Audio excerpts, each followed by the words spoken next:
ಮತ್ತೊಂದು ಪ್ರಕರಣವೊಂದರಲ್ಲಿ ಆರೋಪಿಯನ್ನ ಬಂಧಿಸಲು ಹೋಗಿದ್ದ ಪೊಲೀಸ್ ಪೇದೆಗಳಿಬ್ಬರಿಗೆ ಚಾಕು ಇರಿದ ಘಟನೆ ಹಳೆ ಶಿವಮೊಗ್ಗ ನಗರದ ಕ್ಲಾರ್ಕ್ ಪೇಟೆಯಲ್ಲಿ ನಡೆದಿದೆ.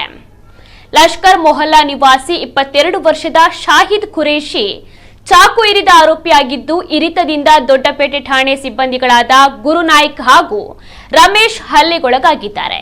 ಶಾಹಿದ್ ಖುರೇಶಿ ರೌಡಿ ಶೀಟರ್ ಆಗಿದ್ದು, ಪ್ರಕರಣವೊಂದರಲ್ಲಿ ಈತನನ್ನ ಬಂಧಿಸಲು ತೆರಳಿದ್ದಾಗ ಪೊಲೀಸ್ ಪೇದೆ ಎದೆಗೆ ಚಾಕನ್ನ ಇರಿದಿದ್ದಾನೆ. ಪೊಲೀಸ್ ಹಿಡಿಯಲು ಹೋದಾಗ ಮತ್ತೆ ಲಾಂಗು ಬೀಸಿ ಪರಾರಿಯಾಗಲು ಯತ್ನಿಸಿದ ಸಂದರ್ಭ ಆರೋಪಿ ಕಾಲಿಗೆ ಪೊಲೀಸರು ಗುಂಡನ್ನ ಹಾರಿಸಿದ್ದಾರೆ. ಸದ್ಯ ಗಾಯಾಳು ಆರೋಪಿ ಮೆಗ್ಗಾನ್ ಆಸ್ಪತ್ರೆಯ ತುರ್ತು ನಿಗಾ ಘಟಕದಲ್ಲಿ ಚಿಕಿತ್ಸೆಯನ್ನ ಪಡಿತಾ ಇದ್ದಾನೆ. ಚಾಕು ಇರಿತಕ್ಕೊಳಗಾದ ಇಬ್ಬರು ಪೊಲೀಸ್ ಸಿಬ್ಬಂದಿಗಳನ್ನ ನಗರದ ಮೆಗ್ಗಾನ್ ಆಸ್ಪತ್ರೆಗೆ ದಾಖಲಿಸಲಾಗಿತ್ತು. ನಂತರ ಹೆಚ್ಚಿನ ಚಿಕಿತ್ಸೆಗಾಗಿ ನಗರದ ಸಹ್ಯಾದ್ರಿ ನಾರಾಯಣ ಹೃದಯಾಲಯಕ್ಕೆ ದಾಖಲಿಸಲಾಗಿದೆ.